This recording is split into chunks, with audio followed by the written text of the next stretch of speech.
हाँ स्टूडेंट्स, मेरा नाम डॉक्टर गजेंद्र पुरोहित है। आईआईटी जेम 2026 एग्जाम की तैयारी कर रहे हैं। भैया ये मिस्टेक्स मत करना। क्या होता है कि जब स्टूडेंट बीएससी सेकेंड ईयर में होता है या फिर थर्ड ईयर में होता है और इस एग्जाम की तैयारी करता है, तो स्टूडेंट्स जाने अनजाने में कुछ गलतियां करता है। मुझे काफ़ी सारे स्टूडेंट्स का एग्ज़ाम के रिजल्ट के बाद मैसेजेस आए जब 2025 आईआईटी जेम का रिजल्ट आया कि सर, मैंने इस एग्ज़ाम की तैयारी को सीरियसली नहीं किया। सर, मेरे इतने मार्क्स आए और मेरी ये रैंक बन रही है। सर, मैं थोड़ी और मेहनत करता तो मेरी अच्छी रैंक बन जाती। कुछ स्टूडेंट ऐसे भी हैं जो फॉर्म भरते हैं, पढ़ाई भी करते हैं, पर प्रॉपर गाइडेंस के अभाव में वो अच्छा स्कोर नहीं कर पाते हैं। ये भी कहीं ना कहीं गलती होती है, क्योंकि अगर आप आईआईटी में जाने का सपना रखते हैं फॉर मास्टर्स या पीएचडी, तो कहीं ना कहीं भैया उसके हिसाब से आपको मेहनत भी करनी पड़ेगी। जब स्टूडेंट 11th 12th में आईआईटी जेई की तैयारी करता है तब वो 6 से 7 घंटे डेडिकेट करता है। पर वहीं स्टूडेंट जब बीएससी में आने के बाद आईआईटी जेम एग्जाम की तैयारी करता है, तो पता नहीं कि उसको ऐसा क्यों लगता है कि मैं 1 घंटा भी दे दूं दिन का या कभी नहीं भी दूं तो मैं इस आईआईटी जेम एग्जाम को क्रैक कर सकता हूं। ये मिथ है। मुझे लगता है इसको कहने की चेंज करने की आवश्यकता है। भैया आईआईटी जाना है तो उस लेवल की तैयारी आपको करनी पड़ेगी। और हाँ, एक चीज़ बता दूं कि अगर आप बीएससी कर रहे हैं और आपके कंसेप्ट क्लियर है, तो भैया इस एग्ज़ाम को क्रैक करना कोई बड़ा गेम नहीं है। 12,000 बच्चों ने पिछली बार एग्ज़ाम दिया, आईआईटी जेम 2025 मैथमेटिक्स की बात कर रहा हूँ। लगभग 2,000 सीटें हैं। बहुत ही इजी है। अगर आप ढंग से मेहनत करें तो अच्छी रैंक बना के आप आईआईटी जा सकते हैं। हमारे मैथ्स कैर पे जो स्टूडेंट्स आईआईटी जेम एग्ज़ाम की तैयारी कर रहे थे, लगभग 180 बच्चे ऐसे हैं जो आईआईटीज़ और एनआईटीज़ जाने वाले हैं इस बार। मैंने काफ़ी सारे स्टूडेंट्स का एटॉक रिकॉर्ड किया। अगर आप जानना चाहते हैं उनकी सक्सेस स्टोरी, तो आप हमारे यूट्यूब पे वीडियोस देख सकते हैं। मैं यहाँ पे आपको आई टैब पे आपको लिंक भी बता दूंगा, लिंक आपको डिस्क्रिप्शन में मिल जाएगा। अब बात करते हैं कि ऐसी कौन सी गलतियां हैं जो स्टूडेंट करता है। सबसे पहले तो मैं आपको गलतियों से पहले मैं आपको बता दूं कि अगर आप आईआईटी जेम एग्जाम की तैयारी करना चाहते हैं और अगर आप बीएससी कर रहे हैं, तो भैया second year is the right time to start this exam preparation. आप सेकेंड ईयर से एग्जाम की तैयारी चालू कर दीजिए। दूसरा क्वेश्चन ये होता है कि क्या सर सेल्फ स्टडी से हो पाएगा? भैया बिल्कुल नहीं हो पाएगा। आपको पढ़ाई करनी पड़ेगी, मेहनत करनी पड़ेगी कंसिस्टेंटली 3 से 4 घंटे। आपको प्रॉपर गाइडेंस के थ्रू पढ़ना पड़ेगा। अगर आप सोचते हैं कि मैं खाली बीएससी का पढ़ रहा हूँ, इसके हिसाब से पढ़ के मेरा एग्जाम करेगा, भैया आप समझने की कोशिश करिए। बीएससी में डिस्क्रिप्टिव पूछा जाता है, आईआईटी जेम एग्जाम में ऑब्जेक्टिव क्वेश्चंस आते हैं। वहां पे कंसेप्ट्स की जरूरत होती है, वहां पे एक स्किल की रिक्वायरमेंट होती है। आपको समझने की आवश्यकता है। ये स्किल जब आप उसके हिसाब से तैयारी करोगे तभी डेवलप हो पाएगी। बहुत सारे बच्चे ऐसे हैं जिनके बीएससी में बहुत अच्छे परसेंटेज होते हैं पर आईआईटी जेम में कर ही नहीं पाते कुछ भी। कुछ स्टूडेंट ऐसे होते हैं जिनके बीएससी में इतने अच्छे परसेंटेज नहीं होते पर आईआईटी जेम एग्जाम निकाल जाते हैं। तो बात हुई है कि आप किस प्रकार से इस एग्जाम की तैयारी कर रहे हैं, वो सबसे बड़ा मैटर करता है। स्टूडेंट, मैं बताऊंगा कौन कौन सी ऐसी मिस्टेक्स है जो कि स्टूडेंट करता है। पहली, ignoring the syllabus and exam pattern. भैया पता ही नहीं है आपको सिलेबस, और सिलेबस पता है तो आप लाइन से लाइन अपने बीएससी के सिलेबस से मिला रहे हैं। हाँ, ये मैंने बीएससी में पढ़ रखा, ये मैंने बीएससी में पढ़ रखा, ये मैंने बीएससी में पढ़ रखा, मुझे तो आता है, मैं तो कर लूंगा। अरे बेटा, प्रीवियस ईयर क्वेश्चन खोल के देख ले, कितना आता है तेरे को पता पड़ जाएगा। लीनियर एल्जेब्रा, अगर आपने बीएससी में पढ़ा है और लीनियर एल्जेब्रा पे जो बेस्ट क्वेश्चन एग्जाम में आते हैं, भैया चेक कर लो किस लेवल पे आप अपने कंसेप्ट को क्लियर कर पा रहे हो और कैसे आप उसको क्वेश्चन को सॉल्व कर पा रहे हो या नहीं कर पा रहे हो। एग्जाम पैटर्न के बारे में आइडिया नहीं है, कितने क्वेश्चन आते हैं, किस टॉपिक से कितने क्वेश्चन पूछे जाते हैं, एमएसक्यू, एमसीक्यू और एनईटी टाइप के क्वेश्चंस को सॉल्व करने के लिए क्या स्किल की रिक्वायरमेंट होती है, किस टाइप का आपको नॉलेज होना चाहिए उन क्वेश्चंस को करने के लिए, प्लस एग्जाम पैटर्न के अंदर किस में नेगेटिव मार्किंग होती है। ये बहुत ही अच्छा मैंने इस पे वीडियो अपलोड कर रखा है। अगर आप जानना चाहते हैं कि केयर स्कोप्स क्या है, एग्जाम पैटर्न क्या है, सिलेबस क्या है, कैसे इसकी तैयारी करनी चाहिए, सुन आप आईटी पे जाके मेरा वीडियो देख सकते हैं या थंबनेल आपको यहाँ पे मिल जाएगी। तो भैया जान लीजिए, जैसा क्रिकेट का मैच है वैसी आपकी तैयारी होती है। T20 अलग होता है, वनडे अलग होता है, टेस्ट मैच अलग होता है। सिमिलरली बीएससी का एग्जाम अलग चीज है, आईआईटी जेम एग्जाम अलग चीज है। भैया दोनों के लिए एक डिफरेंट माइंडसेट आपको चाहिए, वो एग्जाम पैटर्न की वजह से ऐसा होता है। तो भैया पहला पॉइंट तो ये है। दूसरा point, poor time management and skipping revision. BSc कर रहा होता बच्चा ना, सर टाइम नहीं मिलता है सर, कॉलेज वाले बहुत पढ़ाते हैं, मुझे समझ में नहीं आता है। 8 घंटे का कॉलेज मान लीजिए आप जा रहे हो, लग रहा है 8 घंटे सो भी लिए 3-4 घंटे खाना भी खा लिए, नवरे काम दूसरे और भी कर लिए, तो भी आपके पास 5 घंटे खुद के लिए मिलते हैं। अगर आप प्रॉपर तरीके से अपना टाइम मैनेजमेंट करेंगे तो मुझे लगता है कि इस एग्ज़ाम की तैयारी बेहतर तरीके से कर सकते हैं। जिन स्टूडेंट्स का टाइम मैनेजमेंट बहुत पुअर होता है ना, उन्हीं को टाइम नहीं मिलता है। बाकी अगर अपने समय का सदुपयोग कर रहे हैं ना, तो मुझे लगता है कि आपके पास समय ही समय है। दूसरी बात, अगर आप तैयारी कर रहे हैं तो भैया आप टाइम टू टाइम रिवाइज करिए, शॉर्ट नोट्स बनाइए और डेली बेसिस पे। अगर आप लग रहा है कि सर मैं एक प्लेटफॉर्म से तैयारी कर रहा हूँ, अच्छी बात है, तैयारी करिए, पर सुन साथ साथ में शॉर्ट नोट्स बना के डेली बेसिस पे रिवाइज करना है। रिवीजन बहुत इंपॉर्टेंट रोल प्ले करता है। हमारे वेदों में लिखा हुआ है कि जितना नाम जपोगे ना, उतना मोक्ष जल्दी मिलेगा। ऐसे ही एग्जाम में भी होता है, जितनी बार उस चीज़ को पढ़ोगे ना, उतना ही आपके एग्जाम क्रैक करने के चांसेस ज़्यादा हो जाएंगे। मैं ये नहीं कहना चाह रहा हूँ रटना उसको, पर हमारी सिलेबस इतना लंबा होता है, हम लोग लाइक कहने की चीज़ें मिक्सअप हो जाती है, तो आप डेली बेसिस पे 1 घंटा रिवीजन और रिकॉलिंग पे देना स्टार्ट करिए, है ना। दूसरी मिस्टेक बच्चे ये करते हैं कि रिवीजन नहीं कर पाते हैं। Neglecting negative marking and random guess in the MCQs. क्या होता है, पढ़ाई कर नहीं रहे हैं तो कुछ भी तुक्के मार लिए एग्जाम में, है ना। भाई पढ़ाई नहीं करिए, अपने एग्जाम देने चले गए, बस अपने हिसाब से कुछ भी करके आ रहे हैं। भाई नेगेटिव मार्किंग भी बहुत सारे बच्चे ऐसे हैं जिन्होंने इस बार आईटीजे में एग्जाम दिया है, तैयारी भी करी, उसके बाद भी वो तुक्के लगा के आ गए और मार्क्स अच्छे नहीं आए। भैया आपको यहाँ पे स्ट्रेटेजी के साथ करना पड़ेगा प्रिपेयर। 2024 आईटीजे एग्जाम की बात बताना चाह रहा हूँ, जो कि सबसे टफ पेपर आया था। 11 नंबर जनरल स्टूडेंट्स का कट ऑफ गया था। जिस बच्चे के 20 नंबर आया है वो आईआईटी से अपना एमएससी कर रहा है। अगर उसने एक भी क्वेश्चन गलत कर दिया होता और नेगेटिव मार्किंग से 3 से 4 नंबर उसके कम आ जाते हैं तो उसको आईआईटी नहीं मिलता। इसलिए कहना चाह रहा हूँ, एक एक नंबर इंपॉर्टेंट है, इसलिए हमेशा जो आता है उसी को करना है, जो नहीं आता है उसको नहीं करना है। और एक बात बताना चाहता हूँ कि अगर आपके कंसेप्ट क्लियर है, बहुत अच्छी बात है, पर उन क्वेश्चंस को सॉल्व करना, मल्टीपल चॉइस क्वेश्चन को सॉल्व करना, उसके ऑप्शन को डिस्कार्ड करना, एमएसक्यू करना, एनईटी करना, भैया इसके लिए स्किल की रिक्वायरमेंट होती है। नॉलेज के साथ साथ स्किल का होना अति आवश्यक है। अगर आपके पास नॉलेज है पर आपके पास वो स्किल नहीं है उस नॉलेज को एग्जीक्यूट करने की, तो भैया आपका नॉलेज वेस्ट है। ये आपको समझने की आवश्यकता है। क्लियर है? तो अपने स्किल को डेवलप करने के लिए आपको ज्यादा से ज्यादा क्वेश्चंस को सॉल्व करना पड़ेगा। हम यही काम कराते हैं। हमारी कॉम्बैट सीरीज है जहां पर डेली हम क्वेश्चन प्रैक्टिस कराते हैं। हमारी क्लासेस में भी क्वेश्चन प्रैक्टिस होता है। मैं बच्चों को ज्यादा क्वेश्चन प्रैक्टिस कराता हूं।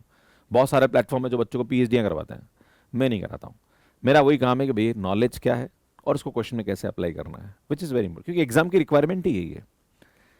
पहली बात। दूसरी बात ये भी होती है कि बच्चा क्या करता है कि जैसे आईटीजेम एग्जाम की तैयारी करता है तो किताबों में पागल हो जाता है, ये किताब पढ़ रहा है, वो किताब पढ़ रहा है, वो किताब पढ़ रहा है, पीएचडी करने लग जाता है। अरे भैया, किसी भी एग्जाम को क्रैक करने के लिए एक और बहुत इंपॉर्टेंट चीज होती है, और वो ये होती है कि क्या नहीं पढ़ना है और क्या पढ़ना है। उसके बाद अगर आपने ये पता कर लिया कि क्या नहीं पढ़ना और क्या पढ़ना है, तो मुझे लगता है कि आपके एग्जाम क्रैक करने की प्रोबेबिलिटीज बढ़ जाती है। तो एक और ये बात ध्यान देने की आवश्यकता है। Next, avoiding difficult topics. आपको लगता है कि यार ये टॉपिक ऐसा है, टफ है, मैं नहीं कर पा रहा हूं, अगर आपको जहां भी नजर आता है, भैया छोड़ दो ना यार।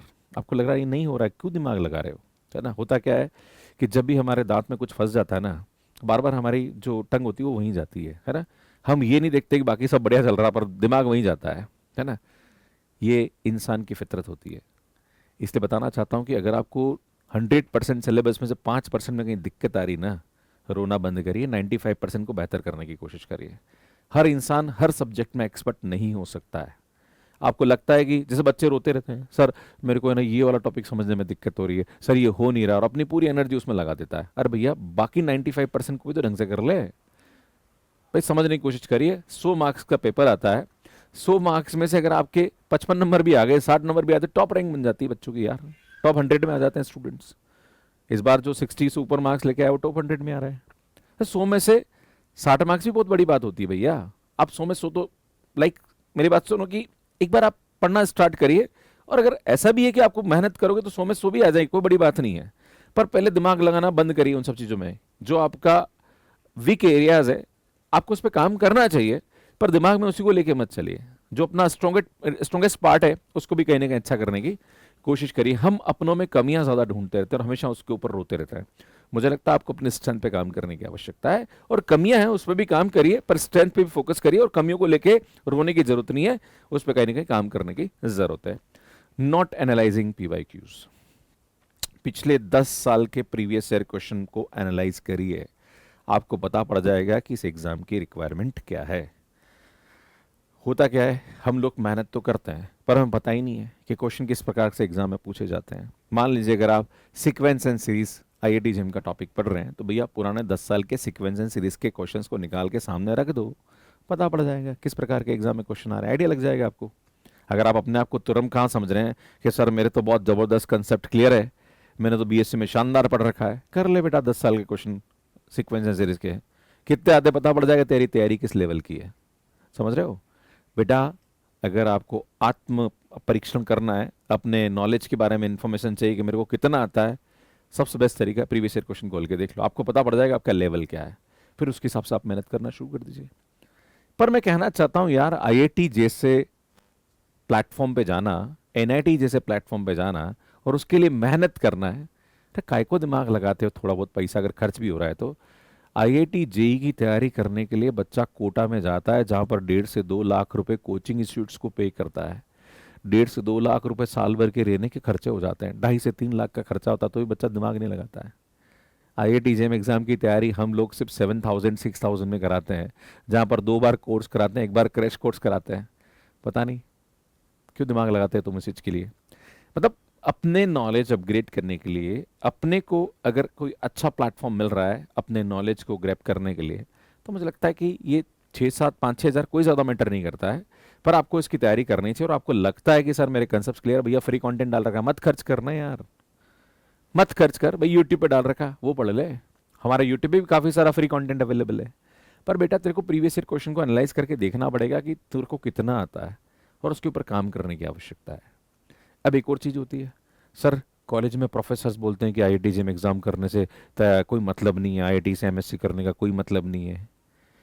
बेटा आपको अपना डिसाइड करना है, कौन क्या सोच रहा है उसके बारे में दिमाग लगाना बंद कर दीजिए। अगर आप नॉर्मल कॉलेज से बीएससी करेंगे या नॉर्मल कॉलेज से एमएससी करेंगे, कर लेंगे, अच्छी सफलताएं आपको भी मिल जाएगी। पर एक जब प्लेटफॉर्म अच्छा मिल रहा है और आपके लिए वो अपॉर्चुनिटी अवेलेबल है, तो मुझे लगता है उसका बेनिफिट उठाना चाहिए। और कहना चाहता हूं मैं अलग अलग आईआईटीज और एनआईटीज में एज ए स्पीकर जाता हूं, डिफरेंस है, बहुत डिफरेंस है। राजस्थान और मैं बहुत सारे अलग अलग स्टेट्स में, मैं राजस्थान का रहने वाला हूँ, बाकी स्टेट्स के बारे में थोड़ा बहुत नॉलेज रखता हूँ। यार बच्चे सरकारी यूनिवर्सिटी से अपना एमएससी कर रहे हैं, क्लासेज ही नहीं होती है, टीचर्स अवेलेबल नहीं है, और आए दिन तो कुछ ना कुछ पॉलिटिक्स चलती रहती है, कभी कॉलेज बंद हो गया, कभी प्रोफेसर हड़ताल कर रहे हैं। मैं राजस्थान में यहाँ देखता हूँ उदयपुर के अंदर डेली कुछ ना कुछ न्यूज़ आती रहती है, कभी टीचर्स हड़ताल कर रहे हैं, कभी कोई शैक्षणिक कर्मचारी हड़ताल कर रहे हैं, कभी कोई बच्चों की कुछ स्ट्राइक हो जाती है। पढ़ाई तो हो नहीं रही है क्लासेस के अंदर, भाई पढ़ नहीं रहे हो, कर क्या रहे हो यार? 2 साल की एमएससी की डिग्री लेके क्या कर लोगे भाई? भाई कुछ तो सीख लो साथ साथ में जब मौका मिल रहा है तो। आज मैं देख रहा हूँ मेरे राजस्थान के न्यूज़पेपर के अंदर, हमारे यहाँ पे चतुर्श्रेणी जो 4th ग्रेड जो पियोन की जॉब निकली हुई है, पीएचडी वाले लोग अप्लाई कर रहे हैं। देश का दुर्भाग्य देख लीजिए। भाई जब आपको भगवान ने समय दिया है, जब आपको भगवान ने दिमाग दिया है, आपके पास एजुकेशन क्वालिफिकेशन है, तो भैया मेहनत तो करनी पड़ेगी ना, लगना तो पड़ेगा यार। अगर एक स्टूडेंट 5 से 6 घंटे डेडिकेट करना स्टार्ट कर दे, लगना शुरू हो जाए, तो मुझे लगता है एग्जाम को क्रैक करना बहुत ईजी है। तो मैं आप सभी से ही कहना चाहता हूँ, प्रीवियस क्वेश्चन को एनालाइज करिए, मेहनत करना शुरू करिए, और अगर आपको पैसा खर्च करने पर कोई अच्छा प्लेटफॉर्म मिल रहा है, भैया तैयारी शुरू कर दीजिए, दिमाग मत लगाइए। और नॉर्मली आजकल तो वैसे भी 8 10 हज़ार 15 हज़ार तो मोबाइल पे खर्च कर देते हैं। मुझे लगता है आजकल का जितना भी स्टूडेंट है सबके पास 8 10 हज़ार के मोबाइल तो होंगे होंगे। आप नवरेगाम, इंस्टाग्राम, फेसबुक फालतू चीज़ें देख रहे हो, मुझे लगता है उसको कहीं ना कहीं पढ़ाई पे लगाना चाहिए। और 1 साल अगर आपने मेहनत कर दी और एक बार आप आईआईटी चले गए ना, मैं कह रहा हूँ साला लाइफ में तुम्हें कोई नहीं रोक सकता है। एक बार लाइफ में टैग लग गया ना आईआईटीज का, तो आपको जीवन में कोई रोक नहीं सकता, आप कुछ तो अच्छा कर जाओगे। इसलिए कहना चाहता हूँ सभी स्टूडेंट से मेरा निवेदन है जो बीएससी कर रहे हैं, प्लीज़ प्लीज़ प्लीज़ आप तैयारी करना शुरू करिए, मेहनत करना शुरू करिए, और आप लगातार अगर लगे रहोगे तो मुझे लगता है जीवन में आप अच्छी तरीके से सफलता हासिल कर सकते हैं और इस एग्जाम को अच्छी तरीके से क्रैक कर सकते हैं। तो आपको लग रहा है कि मैं सेल्फ स्टडी से करता हूँ, प्रीवियस ईयर क्वेश्चन एनालाइज कर लो यार, पता पड़ जाए कितना आता है। बाकी इसके बारे में आप क्या सोचते हैं आप कमेंट करके ज़रूर बताइएगा। आपके जो भी भाव हैं आप कमेंट बॉक्स में लिख सकते हैं। बाकी मुझे लगता है कि आपने YouTube पे मेरे वीडियोस देखे होंगे, आपने अपने बीएससी के एग्जाम्स हमारे YouTube के माध्यम से निकाले होंगे, तो कहीं ना कहीं आपको पता होगा कि हम किस लेवल का कंटेंट देते हैं। अगर आप आईआईटी जेम एग्जाम के बारे में कोई भी इंफॉर्मेशन चाहते हैं तो आप मुझे कमेंट बॉक्स में कमेंट करके पूछ सकते हैं। बाकी इस एग्जाम की तैयारी आप मेरे साथ करना चाहते हैं तो भैया IIT जेम का प्रारंभ बैच है जो कि मैथ्स के ऐप पे हमने अवेलेबल कर रखा है। ये हमारा हेल्पलाइन नंबर है, इस पर आप कॉल कर सकते हैं। 7499 में आपको हमारा कोर्स मिल जाएगा जिसमें live, recorded, PDF, DPP, test series ये सब मैं प्रोवाइड करता हूं। साथ में आपको 2 बार कोर्स मिलता है जहां पर 2 बार मैं फुल कोर्स कराता हूं। अगर कोई बच्चा पहली बार पढ़ रहा है, उसको कोई दिक्कत आ रही तो दूसरी बार वापस पढ़ेगा वो अलग तरीके से, और दोनों बार लाइव होता है, तो वो आप मेरा कोर्स ले सकते हैं। इसी प्रकार से IIT जेम 2027 के लिए भी कोर्स अवेलेबल है। CSIR नेट की कोर्सेज भी आप देख सकते हैं। आप चाहते हैं कि नहीं सर मैं तो गणा होशियार हूं, सर मेरे को तो खाली इंटीग्रल कैलकुलस नहीं आता है, तो 799 में ये कोर्स मिल जाएगा जो कि रिकॉर्डेड अवेलेबल है। इसके PDF notes, combat series, test series and इसकी DP मिल जाएगा। आपको लगता है सर मुझे ग्रुप थ्योरी पढ़ना है, मेरे को लीनियर अलजेब्रा पढ़ना है, पर्टिकुलर टॉपिक का कोर्स लेना चाहते हैं, तो 799 में आपको पर्टिकुलर टॉपिक का कोर्स मिल जाएगा। आपको लगता है कि नहीं गुरुजी मेरे को तो लाइव क्लास पढ़ने का टाइम ही नहीं है, भैया रिकॉर्डेड ले लो। 399 में आपको रिकॉर्डेड मिल जाएगा IIT जेम और CSIR नेट का, राइट? तो ये भी आप ले सकते हैं। बाकी अगर आप चाहते हैं कि सर मैं तो होशियार हूं सर, मेरे को तो क्वेश्चन प्रैक्टिस करना है सर, तो भैया 999 में आपको हमारा कॉम्बैट सीरीज जहां पे मैं डेली क्वेश्चन प्रैक्टिस कराता हूं वो आप ले सकते हैं। बाकी अगर आप बुक लेना चाह रहे हैं तो ये Amazon, फ्लिपकार्ट के अलावा मैथ्स के ऐप पे अवेलेबल है, और ये हमारा टेलीग्राम में ज्वाइन कर लीजिए, क्लासेस की अपडेट्स मिलती रहती है। और ये हमारा ऐप है जो कि एंड्रॉइड और iOS पे अवेलेबल है। इसमें कैसे मैथ्स के ऐप पे सब्सक्रिप्शन लेना है इसका वीडियो आप यहाँ पे जाके देख सकते हैं। बाकी IIT जेम एग्जाम के बारे में आपको पता करना है, और जो स्टूडेंट्स ने इस बार सिलेक्शन हुआ उनके एटॉक को आप देखना चाहते हैं कि उन बच्चों ने कैसे इस एग्जाम को क्रैक किया, बहुत सारे स्टूडेंट की सक्सेस स्टोरी यहाँ पे जाके आप देख सकते हैं। आप सभी का बहुत बहुत धन्यवाद। Thank you, bye bye.